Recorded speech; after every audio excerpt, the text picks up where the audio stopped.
Donc bonjour, je m'appelle Laura, j'habite à Bordeaux. Je suis superviseur conseil rattachée à l'équipe sud-ouest de PKF Arcilon. J'ai commencé en janvier 2019 en tant qu'auditrice et j'ai changé de poste il y a maintenant 1 an. Je suis partie en juillet 2024 en Zambie à Livingstone pendant 2 semaines dans un programme humanitaire qui est soutenu par PKF International. Donc ce programme il a été organisé par Anthony Ranjan qui est le président de PKF Zambie et qui est également investi dans plusieurs associations sur place, dont Lubazi Home, qui est un orphelinat qui accueille des enfants de 0 à 18 ans, et Lushomotrest, qui est un centre d'accueil pour des jeunes filles qui ont subi des abus sexuels. L'objectif, c'était donc de se retrouver à 5 collaborateurs de PKF, PKF France, PKF Allemagne et PKF Afrique du Sud, et de participer à la vie de tous les jours dans ces associations.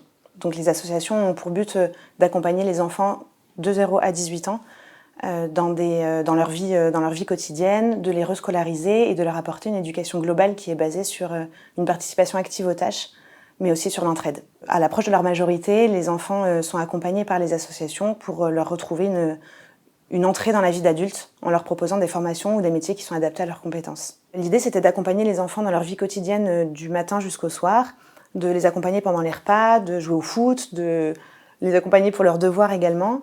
Après, la deuxième partie, quand les enfants étaient à l'école et qu'ils n'étaient pas avec nous, on a participé à d'autres associations où on a notamment fait un programme 2 fois par semaine où on allait apporter des repas équilibrés à des personnes sans abri.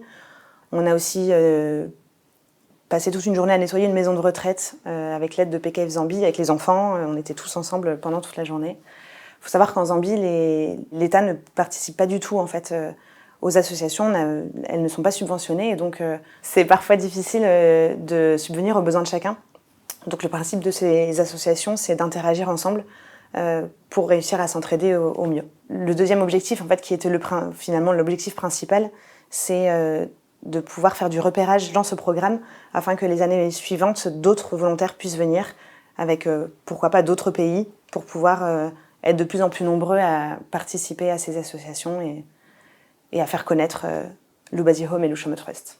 Quand j'ai vu l'opportunité, je me suis pas posé de questions, j'ai vraiment eu envie de le faire. Je me suis dit qu'il fallait absolument que je postule pour ce programme pour plusieurs raisons. La première, c'est ça faisait un petit moment que j'avais envie de m'engager plus dans l'associatif. Et puis c'est aussi l'occasion d'aller découvrir une nouvelle culture, de nouvelles personnes et d'aller voir en fait sur place directement le travail incroyable qui est réalisé par des associations pareilles. Et je suis ravie d'y être allée. Depuis notre retour, on essaye de rester en contact tous les uns avec les autres, avec les équipes sur place et aussi avec les différents collaborateurs de PKF. On essaye de continuer à soutenir autant qu'on peut et à communiquer sur ces associations pour qu'elles soient connues et reconnues. Et l'objectif principal restant de contribuer à l'amélioration de ce programme et à la continuité de ce programme dans les années à venir.